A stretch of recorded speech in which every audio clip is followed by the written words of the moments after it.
Dobrý večer, ja vás vítam pri dnešnej predpovedi. Nový pracovný týždeň sme odštartovali celkom príjemným jesenným počasím, pretože ho ešte stále priaznivo ovplyvňovala tlaková výš, ktorá k nám zasahuje od východu. Nepotrvá to však dlho, pretože už sa na nás chystá tlaková níž od západu spolu s týmto studeným frontom, ktorý bude nasledujúce 2 dni ovplyvňovať počasie na našom území. Samozrejme, spolu s tlakovou nížou budú cez Slovensko postupovať na východ aj zrážky. Zajtra sa vyskytnú takmer na celom území, ale budú zväčša iba slabé. Intenzívnejšie má pršať až v stredu zo zvlneného studeného frontu, ktorý sa zatiaľ nachádza nad západnou Európou. Teploty sa zajtra ešte výraznejšie nezmenia a stále sa budú udržiavať v intervale prevažne od 15 do 20 stupňov. Výrazne sa ochladí až po prechode spomínaného frontu, teda v stredu.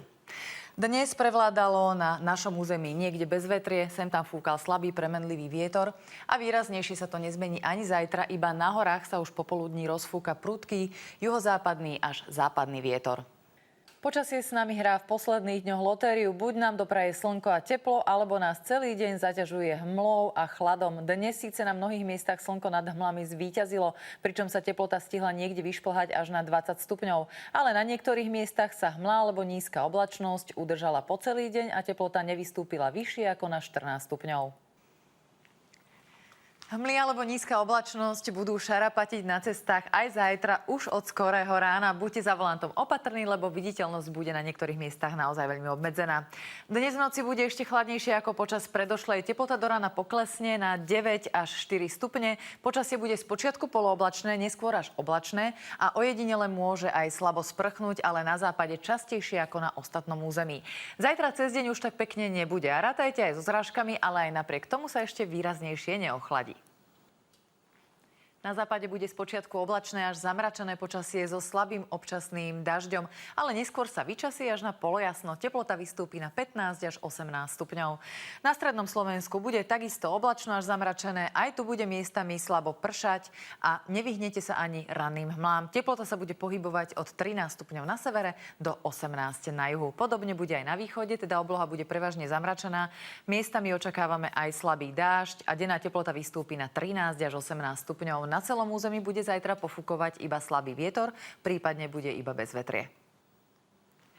Oveľa silnejšie však bude vietor fúkať na horách, najmä popoludní môže vo vysokých polohách dosahovať rýchlosť okolo 55 až 60 km za hodinu, čo je až prudký vietor. Počasie bude tiež nepriaznivé, prevažne zamračené s občasným dažďom.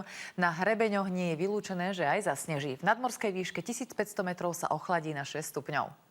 Daždivé a v vysokých polohách aj zasnežené počasie bude na horách aj pozajtra. Rátajte aj s ochladením. Bio sa zajtra zmení na 3, čo je mierna záťaž. A poďme na ďalšie dni. V stredu prejde cez naše územie studený front a za ním k nám prenikne studený vzduch, čo znamená, že sa výraznejšie ochladí. A to na 8 až 15 stupňov. Pocit chladu bude znásobovať najmä na západe aj prudký nárazový vietor. Počasie bude oblačné až zamračené a daždivé. Od stredných polôch má dokonca snežiť. Vo štvrtok čakajte prehánky, od stredných polôch snehové a teplotu iba od 10 do 16 stupňov. V piatok bude počasie hmlisté, oblačné so slabým dažďom alebo zmrholením a s miernym oteplením na 11 až 17 stupňov.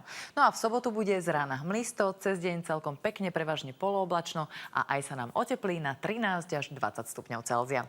Poďme na letoviská. Na Kanárskych ostrovoch bude zajtra ideálne letné počasie s teplotou okolo 29 stupňov, voda má stále zhruba 24.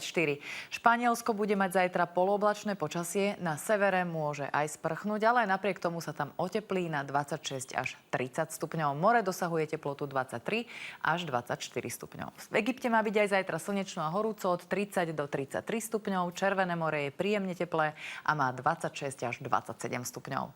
Slnečné počasie bude zajtra prevládať aj v Turecku, a to pri teplote 26 až 28 stupňov, more má 23 až 25. V Chorvátsku majú byť zajtra prehánky a búrky a preto je tam aj pomerne chladno, len 18 až 23 stupňov. Jadranské more má teplotu od 19 do 22 stupňov. Oblačné a upršané počasie bude zajtra aj na severozápade Európy. V Londýne má byť 15, v Paríži okolo 12 a v Prahe pri zamračenom počasí bude 14 stupňov. Toľko dnešná predpoveď. Želám vám pekný večer a dovidenia opäť zajtra.